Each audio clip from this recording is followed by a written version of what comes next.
299번입니다. 하나님 사랑은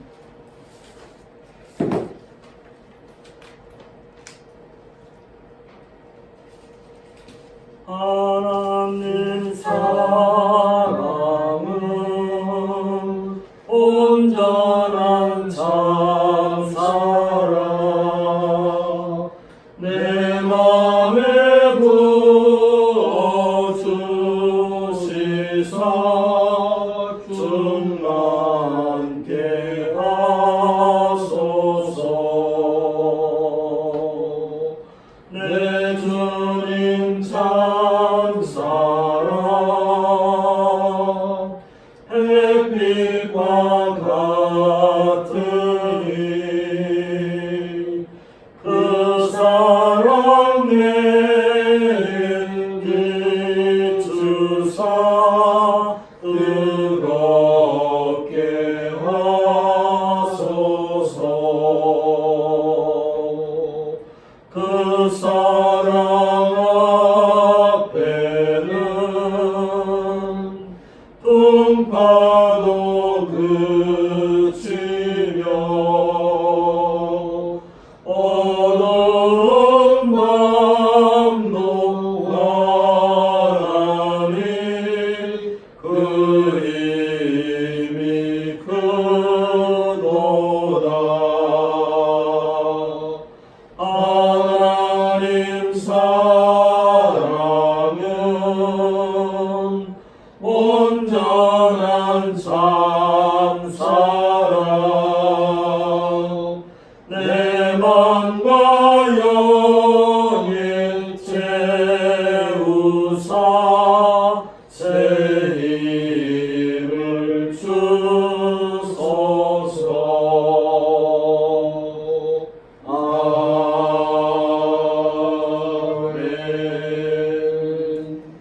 오늘 진리생교회 고은 목사님께서 우리에게 말씀 전해주시게 되어서 감사를 드립니다.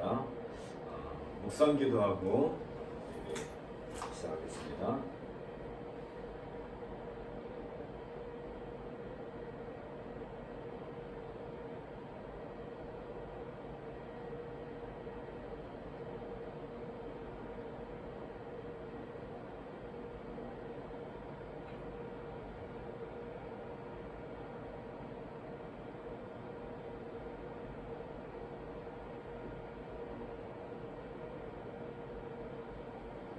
자리에서 일어나셔서 주보 선주하시고요.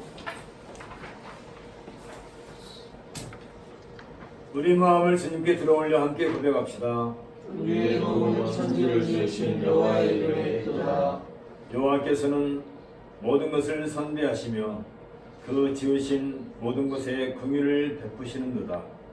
여호와여, 주께서 지으신 모든 것들이 주께 감사하며 주의 성도들이 주를 송축하리이다. 그의 주의 나라의 영광을 바라며 주의 업적을 열어서 주의 업적과 주의 나라의 위엄을 영광을 인생들에게 알게 하리이다. 주의 나라는 영원한 나라이니 주의 통치는 대대에 이르리이다. 아멘. 기도하겠습니다. 만왕의 왕이시여 만유의 주신 하나님 아버지, 오늘도 살아계셔서 우리의 우리에게 역사하시고 모든 세계의 모든 움직임과 역사를 주관하신 하나님 아버지, 오늘도 주님의 구별된 주일을 맞이하여서 거룩한 성일 하나님에게 예배드릴 수 있게 해주심을 주님 감사를 드립니다. 하나님은 영이시니 하나님 진리와 영으로 기도하게 하시고 예배하게 하시고 하나님을 찬양하게 하시며 하나님만을 온전히 영광 돌리는 시간 되게 하여 주시옵기를 간절히 기도드리옵나이다. 하나님, 우리가 무엇이간데 우리로 하여금 하늘나라의 신령한 복을 우리에게 내려주셔서 하나님의 시민권을 갖고 우리가 담대히 이 세상을 살아갈 수 있게 해주심을 감사를 드립니다. 하나님, 무엇이 두렵고 무엇이 우리가 무섭겠습니까? 오로지 하나님께서 역사하시고 하나님께서 우리를 주관하시며 하나님께서 우리의 인생을 이끌어 가심으로 인하여 우리가 담대하게 인생을 살 수 있게 해주심을 감사를 드립니다.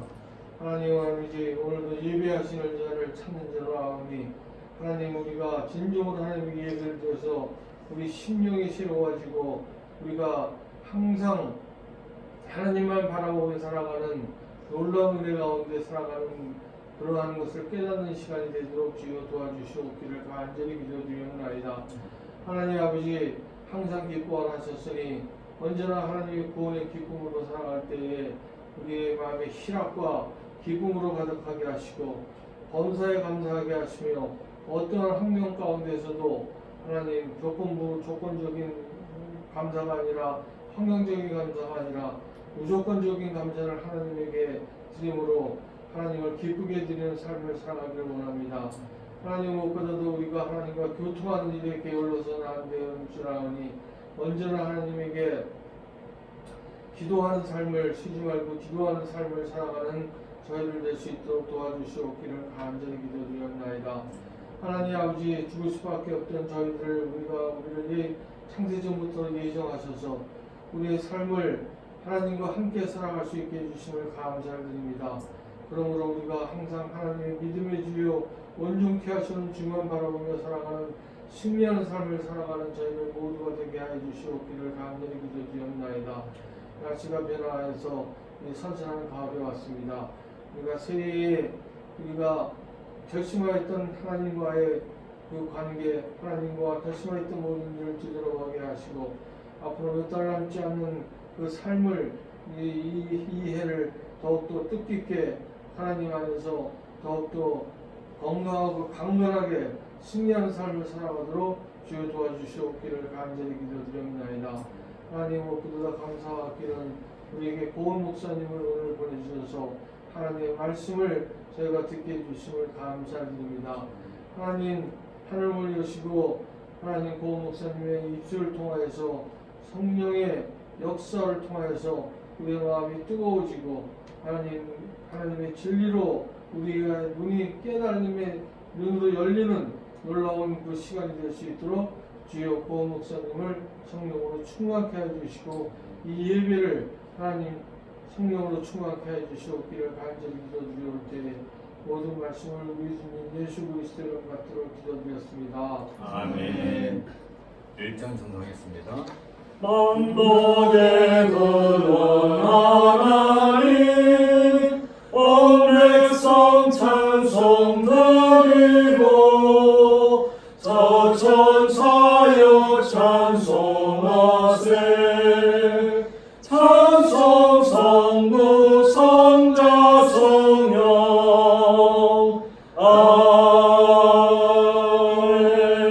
아멘. 자리에 앉으시고요. 고백의 부름. 의인이 두괴하면 큰 영화가 있고 악인이 일어나면 사람이 숨느니라. 자기의 죄를 숨기는 자는 형통하지 못하나 죄를 자복하고 버리는 자는 불쌍히 여김을 받으리라. 항상 경외하는 자는 복되리로다. 마음을 연약하게 하는 자는 재앙에 빠지리라. 가난한 백성을 압제하는 약한 권한은 부르짖는 사자와 주인공 같으리라. 죄의 고백입니다. 자녀들아, 아무도 너희를 미혹하지 못하게 하라. 의를 행하는 자는 그의 의로우심과 같이 의롭고 죄를 짓는 자는 마귀에게 속하나니 마귀는 처음부터 범죄함이라. 하나님의 아들이 나타나신 것은 마귀의 일을 멸하려 하심이라. 영으로 하나님의 자녀들과 마귀의 자녀들이 드러나나니 무릇 의를 행하지 아니하는 자나 또는 형제를 선하지 아니하는 자는 하나님께 속하지 아니하니라. 죄의 고백을 위한 묵상을 함께 하겠습니다.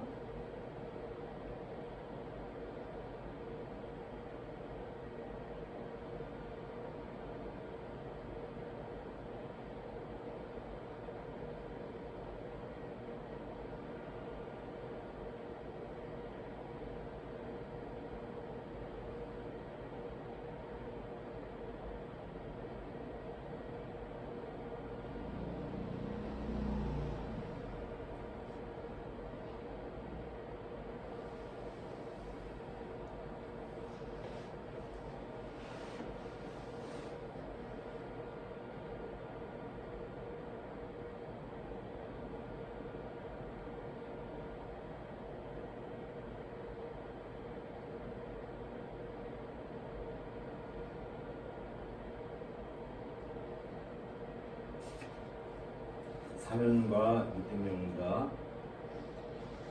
무릇 주는 위대하사 기이한 일들을 행하시오니 주만이 하나님이시니이다. 여호와여 주의 도를 내게 가르치소서. 내가 주의 진리에 행하오리니 일심으로 주의 이름을 경외하게 하소서. 주는 하나님이여 내가 진심으로 주를 찬송하고 영원토록 주의 이름에 영광을 돌리오리니 이는 내게 행하신 주의 인자하심이 크사 내 영혼을 깊은 수월에서 건지셨습니다. 20장 찬송하겠습니다.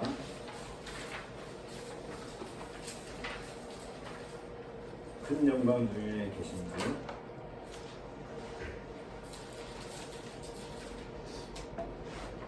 큰 영광 중에 계신 주 나 찬송합니다.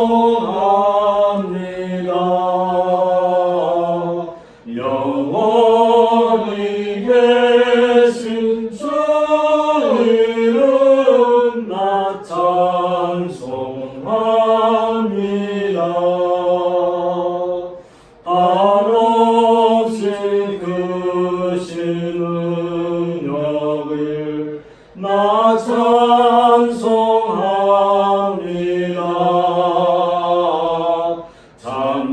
잠대오 믿음 그 언약 나 찬송합니다.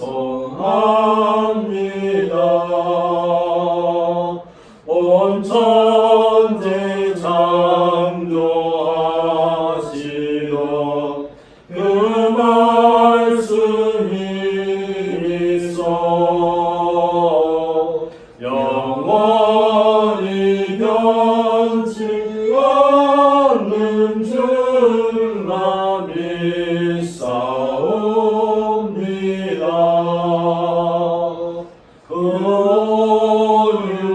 고유하신 줌성 날 불러주시고 그 품에 품어주시니 나 찬송합니다.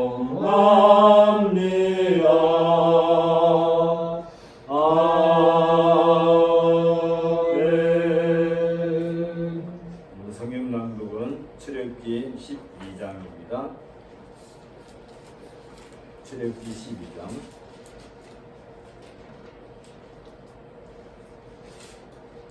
여호와께서 애굽 땅에서 모세와 아론에게 일러 말씀하시되 이 달을 너희에게 달의 시작 곧 해의 첫 달이 되게 하고 너희는 이스라엘 온 회중에게 말하여 이르라. 이 달 열흘에 너희 각자가 어린 양을 취할지니 각 가족대로 그 식구를 위하여 그 어린 양을 취하되 그 어린 양에 대하여 식구가 너무 적으면 그 집의 이웃과 함께 사람 수를 따라 하나를 취하며 각 사람이 먹을 수 있는 분량에 따라서 너희 어린 양을 계산할 것이며 너희 어린 양은 흠없고 1년 내 수컷으로 하나 하되 양이나 염소 중에서 취하고 이달 14날까지 간직하였다가 해질 때 이스라엘 회중이 그 양을 잡고 그 피를 양을 잡을 집 좌우 물살주와 인방에 바르고 그 밤에 그 고기를 불에 구워 무교병과 쓴 나물과 어울려 먹되 날 것으로나 물에 삶아서 먹지 말고 머리와 다리와 내장을 다 불에 구워 먹고 아침까지 남겨두지 말며 아침까지 남은 것을 다 불사르라. 너희는 그것을 이렇게 먹을지니 허리에 띠를 띠고 발에 신을 신고 손에 지팡이를 잡고 급히 먹으라. 이것이 여호와의 유월절이니라. 내가 그 밤에 애굽 땅에 두루 다니며 사람이나 짐승을 막론하고 애굽 땅에 있는 모든 처음 난 것을 다 치고 애굽의 모든 신을 내가 심판하리라. 나는 여호와라. 내가 애굽 땅을 칠 때 그 피가 너희가 사는 집에 있어서 너희를 위하여 표적이 될지라. 내가 피를 볼 때 너희를 넘어가리니 재앙이 너희에게 내려 멸하지 아니하리라. 너희는 이 날을 기념하여 여호와의 절기를 삼아 영원한 규례로 대대로 지킬지니라. 너희는 이래 동안 무교병을 먹을지니 그 첫날의 누룩을 너희 집에서 제하라. 무릇 첫날부터 일곱째 날까지 유교병을 먹는 자는 이스라엘에서 끊어지리라. 너에게 첫날에도 성회요 일곱째 날에도 성회가 되리라. 그러니 너는 이 두 날에는 아무 일도 하지 말고 각자의 먹을 것만 갖출 것이니라. 너희는 무교절을 지키라. 이 날에 내가 너희 군대를 애굽 땅에서 인도하여 내었음이니라. 그러므로 너희가 영원한 규례로 삼아 대대로 이 날을 지킬지니라. 첫째 달 그 달 19날 저녁부터 21일 저녁까지 너희는 무교병을 먹을 것이요 이래 동안은 무릇이 너희 집에서 발견되지 아니하도록 하라.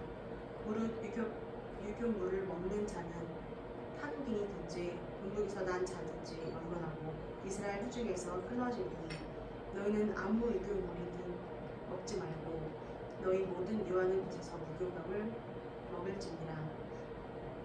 모세가 이스라엘 모든 장로를 불러서 그들에게 이르되 너희는 나가서 너희의 가족대로 어린 양을 택하여 유월절 양으로 잡고 우슬초 볶음을 가져다가 그릇에 담은 피에 적셔서 그 피를 문 인방과 좌우 설주에 뿌리고 아침까지 한 사람도 자기 집 문 밖에 나가지 말라. 여호와께서 애굽 사람들에게 재앙을 내리려고 지나가실 때에 문 인방과 좌우 문 설주에 피를 보시면 여호와께서 그 문을 넘으시고 멸하는 자에게 너희 집에 들어가서 너희를 치지 못하게 하실 것입니다. 너희는 이 일을 규례로 삼아 너희와 너희 자손이 영원히 지킬 것이니 너희는 여호와께서 허락하신 대로 너희에게 주신 땅에 이를 때 이 예식을 지킬 것이라. 이 후에 너희의 자녀가 묻기를 이 예식이 무슨 뜻이냐 하거든 너희는 이르기를 이는 여호와의 유월절이라. 여호와께서 애굽 사람에게 재앙을 내리실 때 애굽에 있는 이스라엘 자손의 집을 넘사 우리 집을 구원하셨느니라 하라. 하매 백성이 머리 숙여 경배하니라. 이스라엘 자손이 물러가서 그대로 행하되 여호와께서 모세와 아론에게 명령하신 대로 행하니라. 밤중에 여호와께서 애굽 땅에서 모든 처음 난 것 곧 왕 위에 앉은 바로의 장자로부터 목에 갇힌 사람의 장자까지와 가축의 처음 난 것을 다 치심에 그 밤에 바로와 그 모든 신하와 모든 애굽 사람이 일어나고 애굽에 큰 부르짖음이 있었으니 이는 그 나라의 죽음을 당하지 아니한 집이 하나도 없었음이더라. 밤에 바로가 모세와 아론을 불러서 이르되 너희와 이스라엘 자손은 일어나 내 백성 가운데서 떠나 너희의 말대로 가서 여호와를 섬기며 너희가 말한 대로 너희 양과 너희 소도 몰아가고 나를 위하여 축복하라 하며 애굽 사람들을 말하기를 우리가 다 죽은 자가 되리다 하고 그 백성을 대적하여 그 땅에서 속히 내보내려 하므로 그 백성이 발교되지 못한 반죽 담은 그릇을 못에 싸서 어깨에 매니라. 이스라엘 자손이 모세의 말대로 하여 애굽 사람에게 은금 회물과 의복을 구하매 여호와께서 애굽 사람들에게 이스라엘 백성에게 은혜를 입히게 하사 그들이 구하는 대로 주게 하심으로 그들이 애굽 사람의 물품을 취하였더라.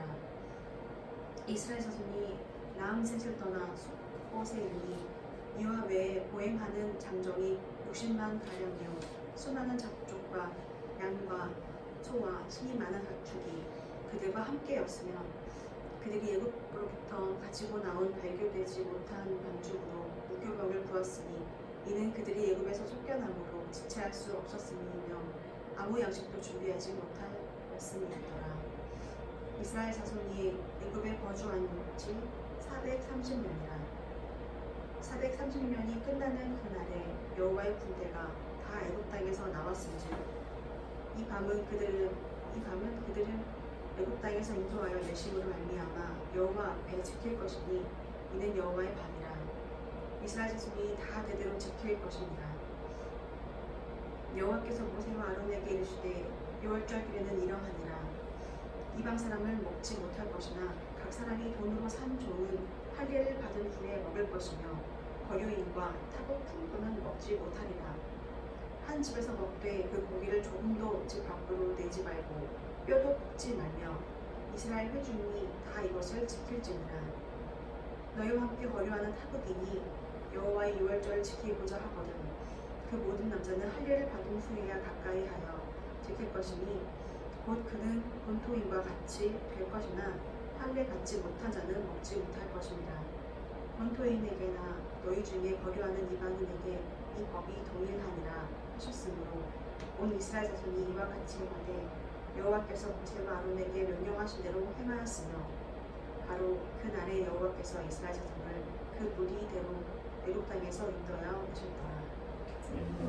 이는 주님의 말씀입니다. 하나님께 감사드립니다. 65장 찬송하겠습니다.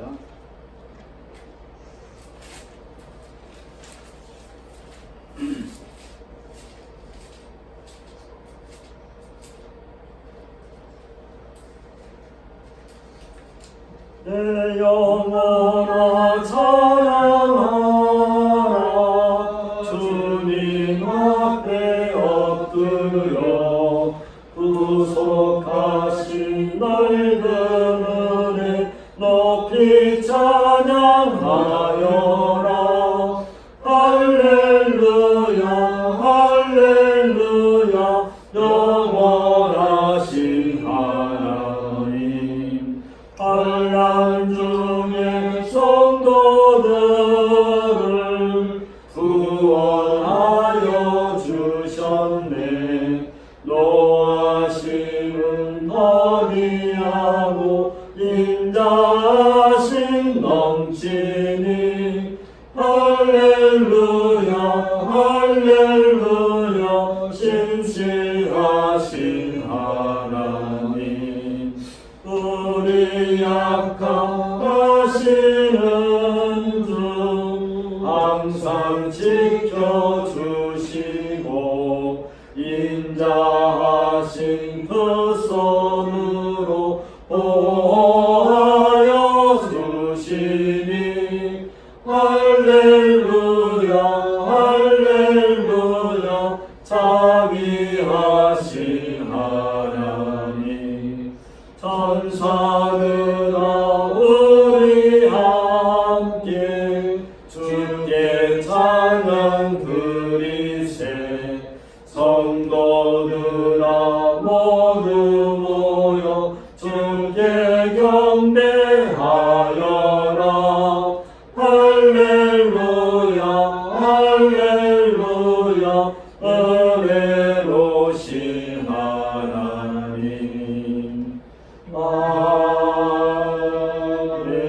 아멘. 우리 함께 기도하겠습니다. 주께서 만물을 창조하시되 그 만물 속에 주에 대하여 아는 것들을 새겨두시고 이제 모든 피조물들이 서로가 서로를 향하여서 하나님을 알아가고 또 하나님에 대한 지식이 시간이 가면 갈수록 더욱 높이 쌓아지게 해주신 그 지혜에 우리가 감사를 드리옵나이다. 하나님께서 친히 우리를 부르신 것도 이처럼 하나님께서 아주 정교하게 만드신 이 우주 만물들을 바라보고 그 안에서 하나님에 대한 것을 깨닫고 또 그 지식이 날로 성장하고 그로 말미암아 우리가 어디로부터 나왔으며 또 누구를 위하여서 살고 어디로 가는가 하는 것을 깊이 깨닫도록 하기 위함인 것을 저희가 기억하옵나이다. 이제 주께서 특별히 주 예수 그리스도를 통하여서 그 십자가의 보혈과 부활의 그 영광을 덧입히신 가운데서 이 땅에 주의 교회를 확고하게 세우셨고 주의 회중들을 불러 모으셔서 이제 거룩한 교회로 삼으셨사온즉 이제 이 교회들이 온 땅에 빛이 되고 어둠을 몰아내고 참된 하나님의 지식을 날로 전파하는 그 사명을 또한 갖게 해주시는 것을 감사드리옵나이다. 이제 우리가 그와 같이 부름을 받았고 택한 백성으로서 하나님에 대하여 더 많이 알고 깨닫고 또 그럼으로써 하나님과 우리가 아버지와 아들로서 그리고 창조주와 피조물로서 또 구속자와 구원을 받은 자로서 우리가 하나님께 참된 예배를 드리는 이 시간에 대하여 우리가 하나님께 감사하지 않을 수 없사옵나이다. 아버지 하나님, 바라옵기는 저희가 온전한 마음으로 하나님께 예배하는 이 모든 일들이 하나님께서는 이 일을 통하여서 온 땅에 참된 빛을 명확하게 드러내시고 믿지 않는 자들에게 무엇이 참된 신자의 삶인가 하는 것을 모험적으로 우리를 택하여 부르셨사온즉 우리가 이 예배를 통하여서 이 예배의 모임을 통하여서 믿지 않는 자들에게 참된 하나님께 예배드리는 그 방식이 무엇이며 이걸 통하여서 하나님의 계시가 온 땅에 날로 전해지기를 간절히 소망하옵나이다. 하나님 교회가 왜 존재하는지 또 무엇을 위해서 교회가 모이는지 우리가 잘 깊이 깨닫고 그러는 가운데서 온 땅에 곳곳에 있는 모든 교회들을 통하여서 하나님의 그 지혜와 그 영광이 더욱 밝히 드러나고 이를 통하여서 구원받을 자를 하나님께서 부르시고 또 그들을 주의 백성으로 삼아주셨기를 간절히 바라고 원합니다. 아버지 하나님, 우리 한국에도 많은 교회들이 있습니다. 많은 성도들이 있습니다. 저들이 참으로 하나님의 그 값진 보혈의 능력 가운데서 구원받았다는 사실을 이 시간 다 고백하고 그럼으로써 저들이 하나님의 참된 백성으로 살아가는 데 있어서 새 힘을 얻고 새 양식을 얻어서 무엇보다도 하나님을 기뻐하고 즐거워하는 인생의 제1 목적을 향하여 날마다 나아갈 수 있는 그 은혜를 누릴 수 있도록 하나님께서 함께해 주시옵소서. 오늘도 고은 목사님을 통해서 우리에게 말씀을 전해주실 때 우리의 눈을 활짝 열어주시고 우리의 마음을 열어주시고 우리 머릿속에 박혀있는 괴약하고 단단한 것들을 깨뜨리셔서 하나님 앞에서 사랑받는 자녀들로 일깨움을 받을 수 있는 은혜를 더하여 주옵소서. 모든 말씀을 우리 주 예수 그리스도 이름으로 기도하옵나이다.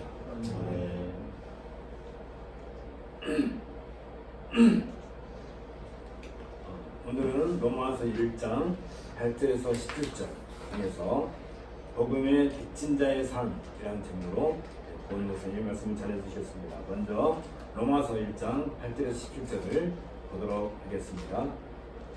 먼저 내가 예수 그리스도로 말미암아 너희 모든 사람에 관하여 내 하나님께 감사하노니 너희 믿음이 온 세상에 전파됨이로다. 내가 그의 아들의 복음 안에서 내 심령으로 섬기는 하나님이 나의 증인이 되시거니와 항상 내 기도에 쉬지 않고 너희를 말하니 어떻게 하든지 이제 하나님의 뜻 안에서 너희에게로 나아갈 좋은 길 얻기를 구하노라. 내가 너희 보기를 간절히 원하는 것은 어떤 신령한 은사를 너희에게 나누어 주어 너희를 견고하게 하려 함이니 이는 곧 내가 너희 가운데서 너희와 나의 믿음으로 말미암아 피차 아니함을 얻으려 함이라. 형제들아, 내가 여러 번 너에게 가고자 하는 것을 너희가 모르기를 원하지 아니하노니 이는 너희 중에서도 다른 이방인 중에서와 같이 열매를 맺게 하려 함이로되 지금까지 길이 막혔도다. 헬라인이나 야만인이나 지혜 있는 자나 어리석은 자에게 다 내가 빚진 자라. 그러므로 나는 할 수 있는 대로 로마에 있는 너희에게도 복음 전하기를 원하노라. 내가 복음을 부끄러워하지 아니하노니 이 복음은 모든 믿는 자에게 구원을 주시는 하나님의 능력이 됨이라. 먼저는 유대인에게요 그리고 헬라인에게로다. 복음에는 하나님의 위가 나타나서 믿음으로 믿음에 이르게 하나니 기록된 바 오직 의인은 믿음으로 말미암아 살리라 함과 같으니라. 복음의 빚진 자의 삶 제목으로 목사님 말씀 전해주셨습니다.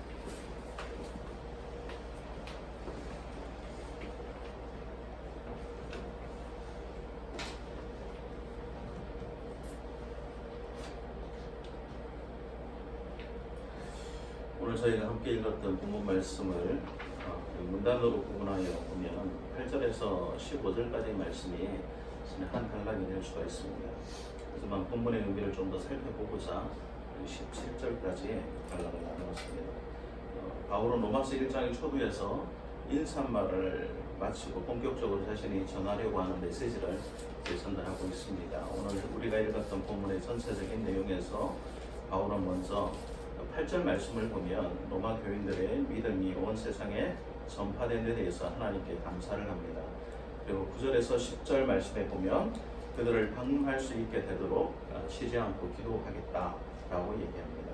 그리고 11절에서 13절까지 말씀을 보면 로마 교인들을 방문하고 싶어하는 이유가 나옵니다. 그리고 마지막으로 14절에서 17절까지는 자신의 사명이 온갖 부류의 사람들에게 복음을 전해야 하는 그 당위성, 의미가 있음을 소상하게 밝히고 있습니다. 이런 본문의 전체적인 맥락 가운데서 좀 더 세부적인 내용을 우리가 살펴보고자 합니다. 바울은 8절에서 먼저라고 이렇게 시작하고 있습니다. 먼저라는 것은 둘째, 셋째 이렇게 숫자적인 의미로 볼 수도 있겠지만, 그러나 뒤에 구절을 살펴보면 이 먼저 다음에 둘째, 셋째가 나오지 않습니다. 그래서 여기 본문의 내용을 우리가 좀 더 의미 있게 보는 것은, 먼저라고 바울이 쓴 이 단어의 의미가 사실은 강조한 것으로 볼 수가 있다는 것이죠. 그래서 먼저라고 할 때는 무엇보다도 라고 이렇게 좀 대체할 수 있을 것입니다. 그래서 오늘 8절 말씀에 보면 무엇보다도 내가 예수 그리스도로 말미암아 너희 모든 사람에 관하여 내 하나님께 감사함은 너희 믿음이 온 세상에 전파됨이로다. 무엇보다도 복음이 전파된 것이 바울 사도에게 있어서 감사의 조건이었다라고 이렇게 이야기하고 있는 것입니다. 먼저 하나님께 감사하고 있는 바울 사도를 오늘 볼 수가 있습니다. 다른 말에 앞서서 감사를 드리고 있다는 것이지요. 감사를 받으시는 대상이 바로 하나님이심을 드러내고 있습니다. 그런데 내 하나님이다 라고 이렇게 표현하고 있습니다. 바울의 관심은 사실은 로마 교인들에게 깊이 있는 관심이 있었습니다. 그러나 로마 교회에 있는 그 교인들에게 관심이 있었음에도 불구하고 먼저 하나님 앞에 감사하고 있는 바울의 모습을 볼 수가 있다는 것이죠. 우리가 신앙생활에 초점을 맞출 때에 사람에게 초점을 맞출 것이냐, 하나님에게 초점을 맞출 것이냐라는 것은 참으로 중요합니다. 오늘 바울 사도는 로마에 있는 교인들이 보고 싶다라고 말하면서도, 그들을 보기를 원한다라고 말하면서도 중요한 것은 하나님께 초점을 맞추고 있다라는 것이죠. 그래서 그는 내 하나님께 감사한다 라고 이렇게 먼저 자기 자신이 어디에 포커스가 있는지를 표현하고 있습니다. 그리고 또 바울은 아주 간절하게 감격한 마음을 가지고 하나님께 감사하고 있는데요. 감사한 이유는 우리가 대부분의 감사의 조건이 필요가 채워짐에 대한 감사를 합니다. 근데 오늘 바울의 감사는 그런 감사가 아님을 볼 수가 있습니다. 바울의 감사는 우리의 믿음이 있음을 감사한다라고 이렇게 오늘 본문 말씀을 이야기하고 있습니다. 믿음이 있는 것이 감사의 조건이 될 수 있을까요? 근데 가장 중요한 감사는 사실 이 믿음이 있음의 감사입니다. 우리가 만약 믿음이 없었다면 하나님을 만날 수 없었을 것이요, 예수 그리스도를 구주로 고백할 수도 없었을 것입니다. 그렇기 때문에 우리가 우리의 삶 속에서 필요가 채워지는 것 때문에 감사해야 하겠지만, 더 중요한 것은 그 필요의 채워짐의 감사보다도 우리의 믿음에 있음에 감사가 더 중요한 것입니다.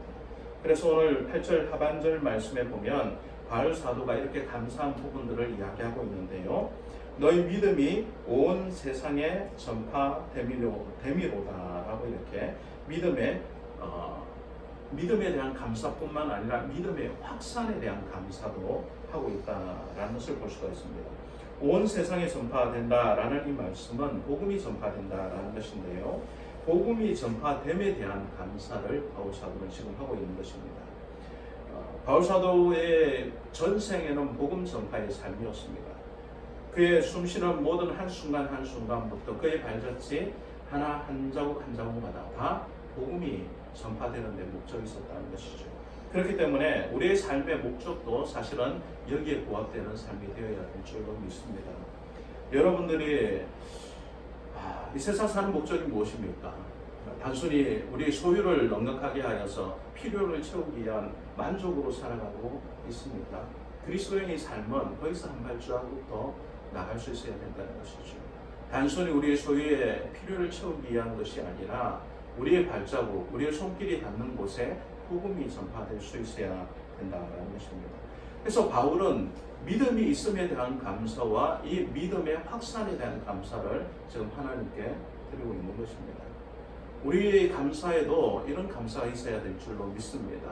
날마다 하나님 이것을 주셔서 감사합니다. 이것을 채워주셔서 우리의 필요를 채워주셔서 감사합니다 라는 그 감사도 필요하지만, 더 중요한 것은 하나님 저에게 믿음이 있음을 감사합니다. 그리고 또 이 믿음을 확산할 수 있도록 도와주셔서 감사합니다 라는 감사가 우리의 전생의 가운데 있어야 될 줄로 믿습니다. 9절 말씀을 한번 보겠습니다. 9절 말씀을 보면 내 심령으로 섬기는 하나님이 나의 증인이 되시더니와 라는 말씀이 있습니다. 바울 사도의 복음 전파 열정은 하나님의 증인이 되신다라는 표현까지 나아갑니다. 여기서 좀 더 본문을 살펴보자면 증인이 되시는 하나님에 대하여서 그는 8절 말씀에 내 하나님께 감사드린다라고 하였고 9절 말씀에 보면 내 심령으로 섬기는 하나님이라고 하나님을 굉장히 친근하게 표현하고 있는 것을 볼 수가 있습니다. 다른 사람들에게 하나님을 어필할 때 그 하나님에 대한 표현이 참 중요합니다. 신앙은 주관적인 것이고 체험적인 것이고 고백적인 것입니다. 그렇기 때문에 바울은 내 하나님이다 라고 이렇게 표현하고 있습니다. 그리고 내 심령으로 섬기는 하나님이다 라고 이렇게 표현하는 것입니다. 자기 주관적인 체험을 지금 고백하고 있는 것이라고 볼 수가 있습니다.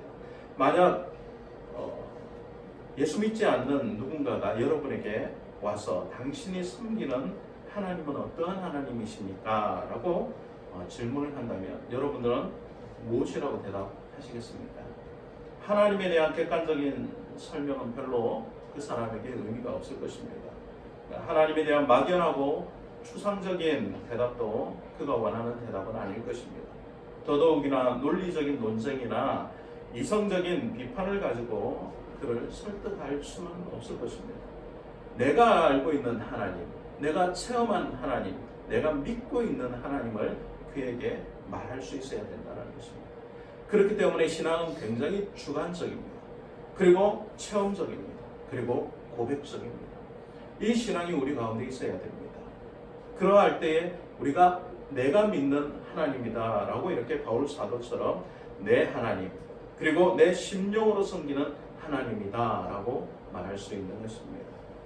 하나님이 증인이 되시는 바울의 절실한 바가 무엇입니까? 바울은 절실하게 로마 교회 교인들을 만나보자 기도하였습니다. 그리고 그들에게 나아갈 좋은 길을 얻기를 소망한다 그리고 구한다 라고 이렇게 말하고 있습니다. 여기서 좋은 길이라는 것은 편안하고 쉬운 길을 의미하는 것은 아닙니다.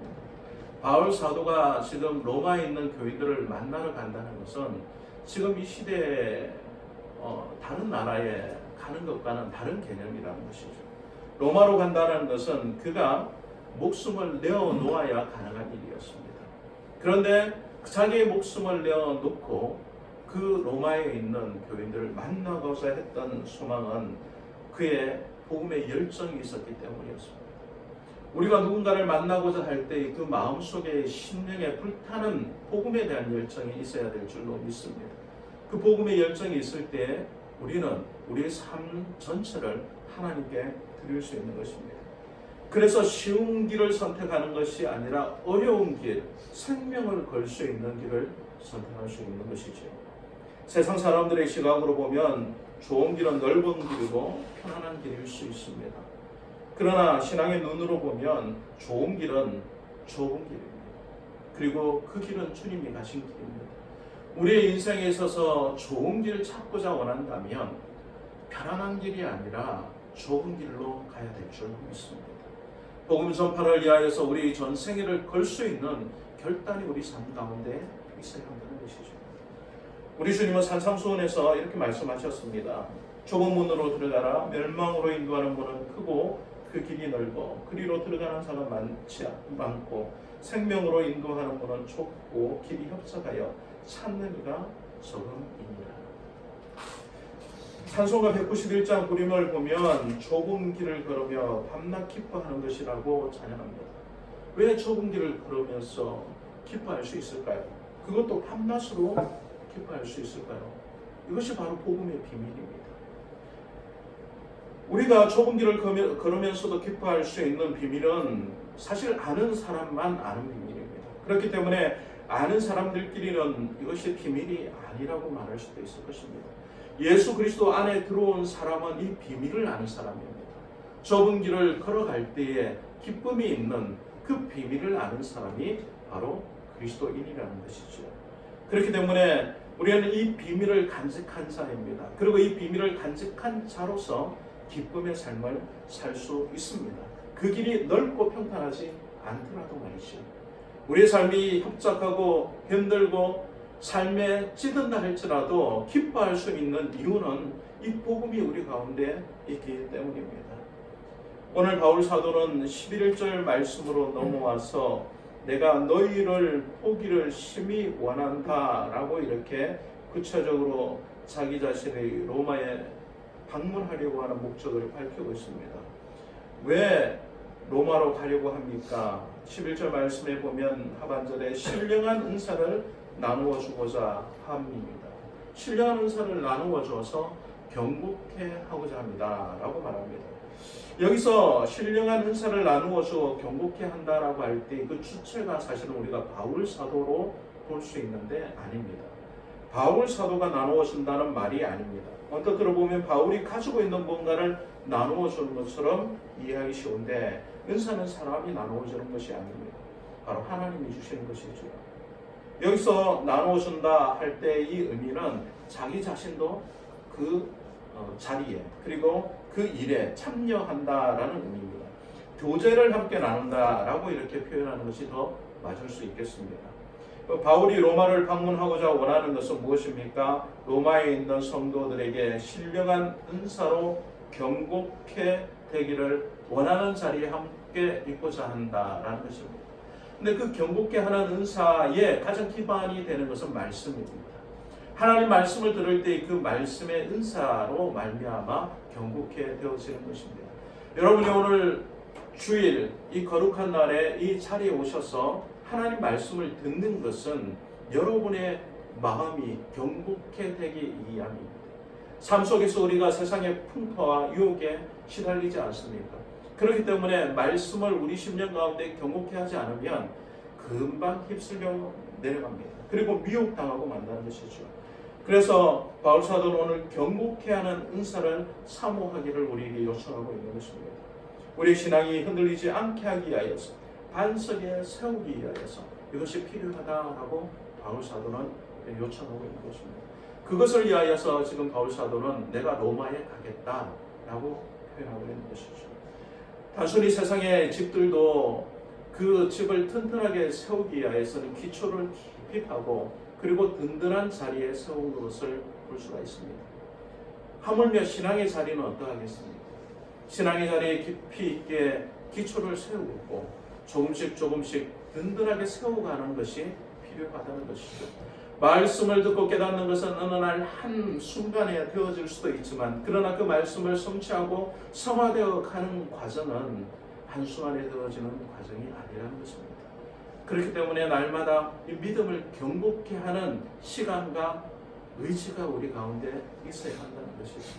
예수 믿는다는 것이 단순히 입으로만 말하는 것이 아니라는 거죠. 살아낼 수 있어야 한다는 것입니다. 살아낼 때에 그것이 우리의 믿음을 경고케 하는 반석이 될 수 있는 것입니다. 바울 사도가 로마로 가려고 했던 두 번째 목적은 무엇입니까? 12절 말씀을 보면 나와 있는데 너희와 나의 믿음을 인하여 피차 안위함을 얻게 하게 합니다 라고 이렇게 표현하고 있습니다. 서로 위로함을 얻기 위해서 서로 위로를 주고받기 위해서 로마를 방문을 하고자 원한다라고 말하는 것입니다. 서로 위로하는 공동체가 바로 교회입니다. 서로 사랑하고 서로 위로하고 서로를 위하여서 격려하는 공동체가 바로 교회라는 것이죠. 그렇기 때문에 우리가 교회 공동체로 있어야 될 이유가 무엇입니까? 그것은 이 세상 가운데서 혼자 믿음을 지키기가 너무 어렵기 때문입니다. 누군가 나를 위로해 줄 사람이 있어야 되고 누군가 위로해야 될 대상이 있어야 한다는 것이죠.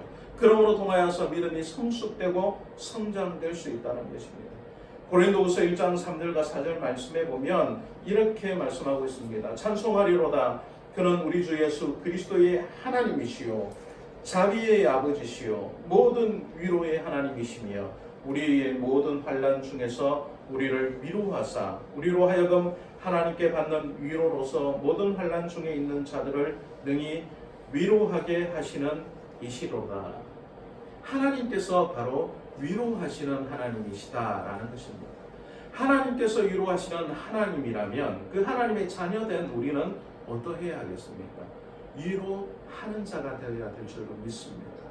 우리 교회 공동체 안에서 서로 위로하실 수 있기를 원합니다. 왜냐하면 하나님께서 위로하시는 분이시기 때문입니다. 우리 하나님은 위로하시는 하나님입니다. 그렇기 때문에 우리의 삶 가운데서도 위로할 수 있어야 합니다. 심령이 상한 자가 있거나 낙심한 자가 있거나 그리고 격려받기를 원하는 자가 있다면 그를 찾아서 그를 위로할 수 있어야 한다는 것입니다. 그것이 마땅히 그리스도인이 해야 할 일이고 교회 공동체가 해야 할 일이라는 것입니다.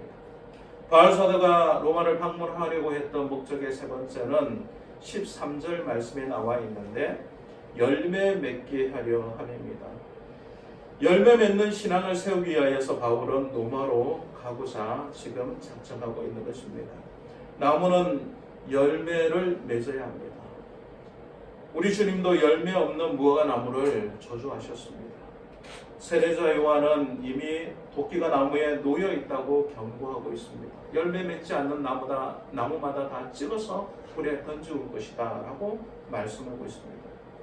만약 여러분께서 어떤 땅에 유실수, 열매를 맺는 나무를 심었다라고 가정해 보십시오.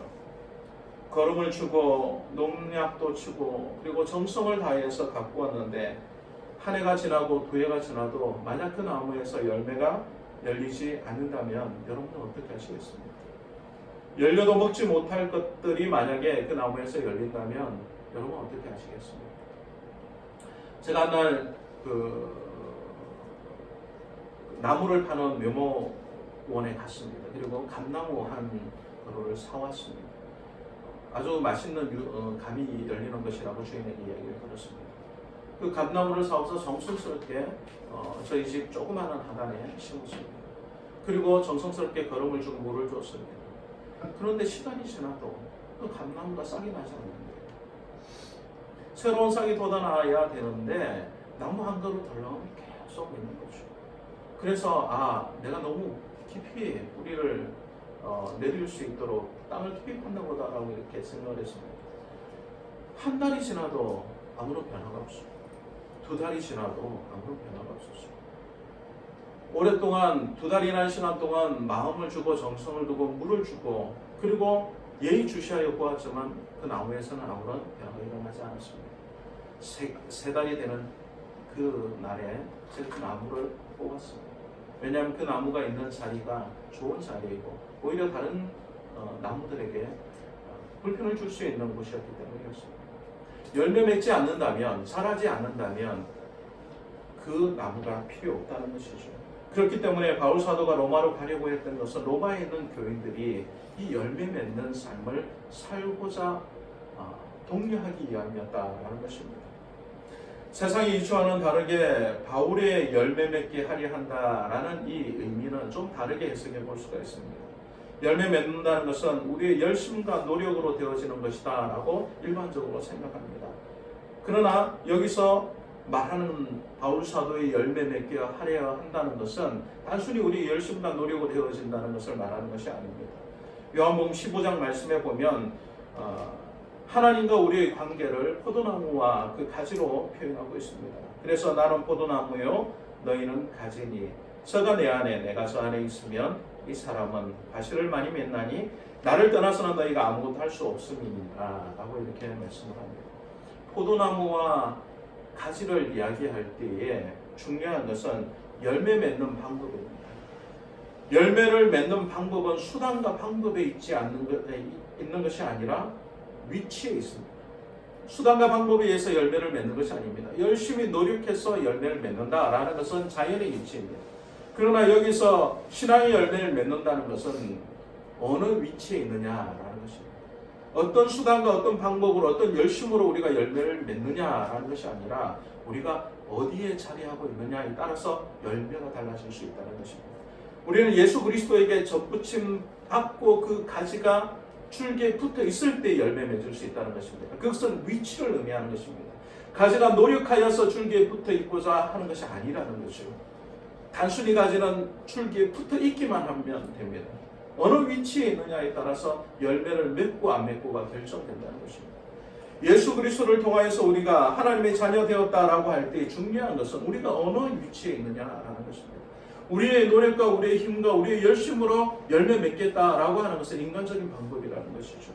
그래서 바울 사도가 로마서를 이야기할 때 가장 중요한 핵심적인 가치관이 하나 드러나는데 그것은 그 개념은 무엇이냐면 in Christ, 예수 그리스도 안에 있다라는 것입니다.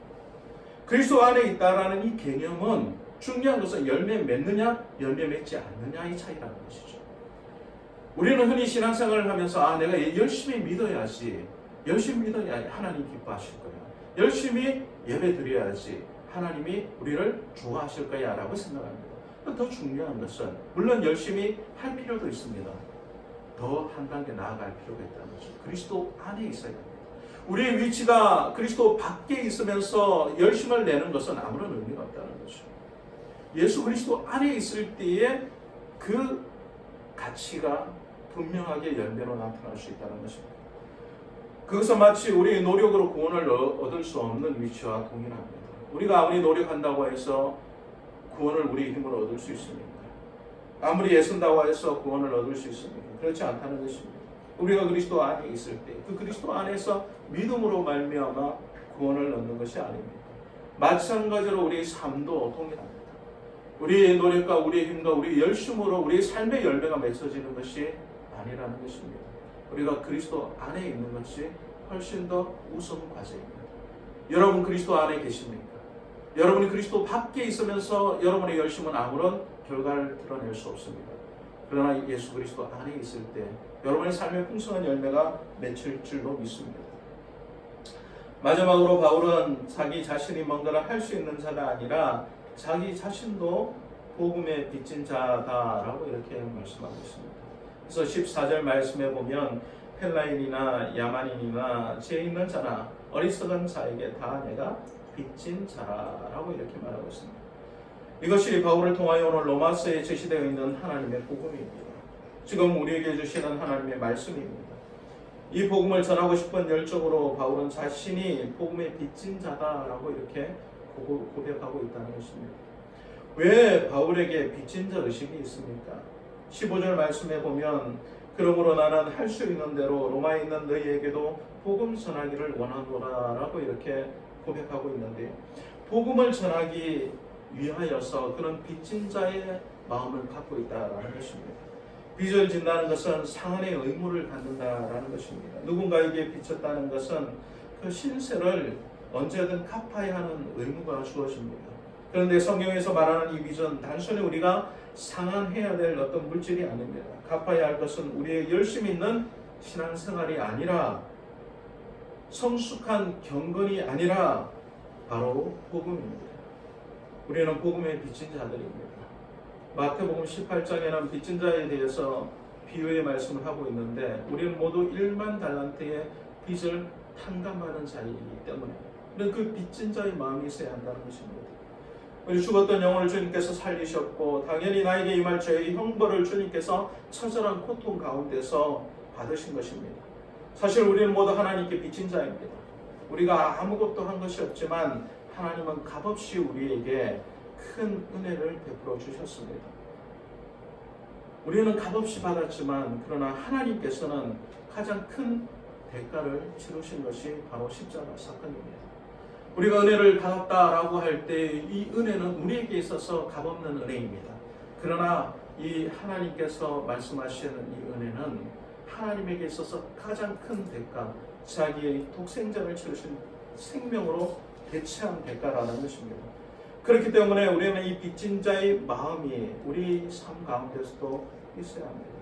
단순히 은혜를 빚졌다라고 말할 때는 그럼 그걸 어떻게 갚아야 할까라고 고민하면서 그럼 내가 열심히 교회에 출석하고 열심히 봉사하고 열심히 헌금하고 열심히 사회 봉사하는 것이 그 은혜를 갚는 것인가 라고 생각할 수 있습니다. 물론 그리스도인이라면 그런 일들을 해야 합니다. 그러나 더 중요한 것은 빚진 자 의식이라는 것은 그런 우리의 열심과 노력과 신앙의 경건성을 말하는 것이 아닙니다. 빚진 자 의식이라는 것은 복음에 대한 빚이라는 것입니다. 바울 사도가 로마로 가서 그에게 그 빚진 의식을 갚고자 했던 것은 바로 복음이었습니다. 열심히 가서 로마 교인들에게 뭔가 문제를 해결해 주기, 삶의 문제를 해결해 주기 위해서 바울 사도가 로마로 가고자 원했던 것은 아니라는 것입니다. 바울 사도가 로마로 가고자 원하였던 것은 이 복음을 그들에게 선명하게 전하고자 하였던 것입니다. 예수 그리스도를 믿고 있지만 그러나 우리 삶 가운데서 기쁨이 없는 것은 이 복음에 대한 선명한 빚진 자 의식이 없기 때문입니다. 단순히 우리가 내가 구원받았다는 의식, 내가 하나님의 자녀라는 그 자녀 의식은 있지만 그러나 복음에 대한 빚진 자의 의식이 없기 때문에 우리 삶 가운데서 모든 중심이 나의 중심으로 흘러가고 있다는 것이죠. 신앙생활 열심히 하는 것도 내가 열심히, 헌금을 하는 것도 내가 열심히, 그리고 내가 예배를 드리는 것도 내가 열심히 드리는 것입니다. 근데 복음은 그렇지 않습니다. 복음은 항상 대상자가 있습니다.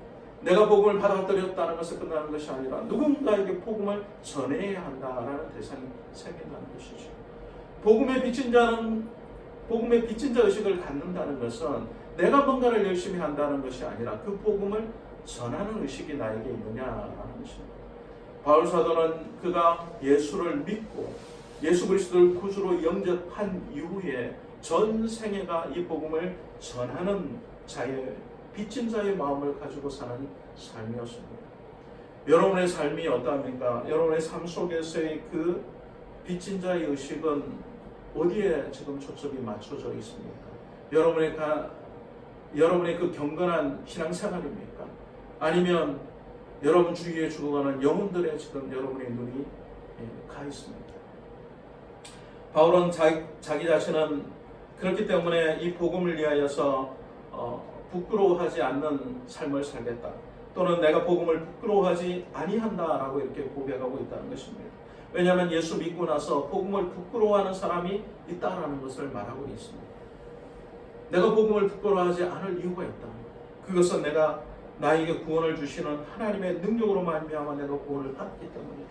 그리고 이것은 나에게서 끝나는 것이 아니라 이것을 누군가에게 전해야 될 빚이 나에게 있기 때문이다라고 그런 고백하고 있습니다.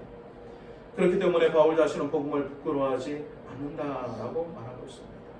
그리고 이 복음은 모든 믿는 자에게 구원을 주시는 하나님의 능력이 된다라고 이렇게 단언하고 선언합니다.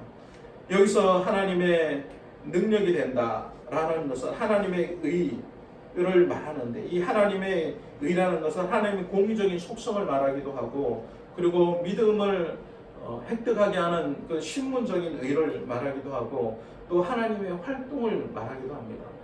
여러 신학자들이 여러 의미로 말하고 있습니다. 그러나 중요한 것은 하나님의 의가 나타나서 믿음으로 믿음에 이르게 하게 될 때에 우리가 그 믿음으로 살 수 있게 된다는 것입니다. 우리가 믿음으로 말미암아 구원을 받았고 그 믿음으로 말미암아 구원 받은 자는 복음의 빚진 자의 시간이 있어야 한다는 것입니다. 우리가 믿음으로 말미암아 살리라 고백하는 것은 그리스도로 말미암아 살리라라고 하는 것으로 치환될 수 있는 말씀입니다. 그리스도로 말미암아 그리스도 안에서 살게 될 때 우리는 복음의 빚진 것을 감당할 수 있게 된다는 것입니다. 처음으로 다시 돌아와서 우리가 왜 빚진 자의 삶을 살아야 합니까? 그것은 우리가 그리스도 안에 있기 때문입니다. 그리스도 안에 있다라는 것은 그리스도의 빚진 자라는 것입니다. 우리가 그리스도의 빚진 자이기 때문에 이 빚을 갚아야 될 상하나의 의무가 우리에게 있습니다. 그 의무는 단순히 우리의 신앙적인 종교적인 요식 행위로 드러날 수 있는 것이 아닙니다. 그렇다면 무엇입니까? 바로 복음에 대한 빚진 자의 마음이 있어야 한다는 것입니다. 이 자리에 함께한 지체 되신 사랑하는 여러분 복음의 빚진 자의 삶을 살고 계십니다. 나의 열심과 노력으로 종교생활을 극진하게 하는 것을 빚진 자의 마음이다라고 말하지 않습니다. 우리가 그리스도 안에 있을 때 궁극적으로 성취해야 될 것이 있다면 이 복음의 빚진 자의 마음입니다. 이것은 곧 성화의 삶과도 연결이 됩니다. 우리가 구원 받으려고 거룩하게 살아야 하는 것이 아니라 구원을 받았기 때문에 거룩하게 살 수 있게 된 것입니다. 사랑하는 여러분 그리스도인 아니십니까? 그렇다면 그리스도인이라면 그리스도 안에서 빚진 자의 마음을 가지고 살아야 하는데 복음에 빚진 마음을 가지고 살 수 있는 저와 여러분 될 수 있기를 원합니다. 복음에 빚진다는 것은 단순히 종교적인 요식 행위가 아닙니다. 영혼을 사랑하고 그 영혼들에게 하나님의 살아계심을 나의 체험적이고 고백적인 삶으로 나타내는 것입니다. 이것이 우리에게 필요합니다. 한 주간 또 여러분들은 여러분의 삶을 살아가게 되실 것입니다. 그렇다면 이 한 주간의 삶을 살아가게 될 때에 빚진 자의 마음을 가지고, 특별히 복음의 빚진 자의 마음을 가지고 살 수 있는 저와 여러분 될 수 있기를 간절히 소망합니다. 기도하겠습니다. 사랑의 아버지 하나님, 감사와 찬양을 드립니다. 아버지 하나님께서 값비싼 대가를 치르시고 나를 구원하여 주신 것을 감사합니다. 나는 은혜로 그 아버지 하나님 귀한 선물을 받았지만, 그러나 하나님께서는 정말 더할 수 없는 희생을 치르신 것을 우리가 압니다. 아버지 하나님, 그렇기 때문에 우리가 구원받은 이후의 삶이 우리 중심적인, 나 중심적인 종교의 요식적인 삶으로 살지 않게 도와주시옵소서. 단순히 나의 신앙생활이 어떠한가만 살피는 것이 중요한 것이 아니라, 바울 사도처럼 그가 사도로 부름을 받아서 복음을 전하기 위해서 자기 목숨을 내어놓고 로마로 가고자 원하였던 것처럼 우리의 삶도 이 빚진 자의 마음이 있게 하여 주시되, 무엇보다도 복음의 빚진 자의 마음이 있을 수 있도록 도와주시옵소서. 그리하여서 우리 주위에 죽어가는 영혼들을 볼 수 있게 하여 주시옵시고, 그들에게 하나님의 귀한 복음을 우리의 삶의 체험으로, 우리의 고백으로 드러낼 수 있도록 도와주시되, 무엇보다도 우리가 그리스도 안에 살아갈 수 있도록 주님께서 붙잡아 주시옵소서. 복음의 빚진 자의 삶을 바울 사도가 우리에게 보여준 것처럼 우리도 그리스도를 본받아 우리의 삶이 복음의 빚진 자의 삶으로 살아갈 수 있도록 주님께서 역사하여 주시옵소서. 감사드리며 예수님 이름으로 기도드리옵나이다. 아멘. 자리에서 일어나셔서 35장 정사하겠습니다. 큰 영화로 오시는 분. 큰 영화로 오신 주 이곳에 오셔서 이 모인 자들로 주 백성 삼으사 그 중에 항상 계시고 그 중에 항상 계시고 큰 영광 나타내소서. 이 백성 기도와 또 예물 드림이 향내와 같으니 엇받으옵소서. 주 예수 그 신복음을, 주 예수 그 신복음을 만 백성 듣게 하소서. 또 우리 자손들 다 주를 기리고 서성간놀같이 길하게 하소서. 주 구원하신 능력을, 주 구원하신 능력을 늙은 날까지 주소서. 주 믿는 만민이 참 진리 지키며 애써 너를 같이 주 찬양하다가 저 천국 보좌 앞에서, 저 천국 보좌 앞에서 늘 찬송하게 하소서.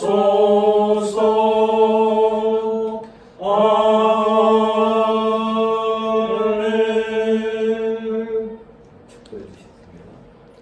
주 예수 그리스도의 은혜와 하나님의 사랑과 성령의 교통하심이 너희 무리와 함께 있을지어다. 아멘. 3장 전도하겠습니다. 성부 성자와 성령 찬송과 영광 돌려보내세. 애초로 지금까지 또 영원 무궁토록 성삼위께 영광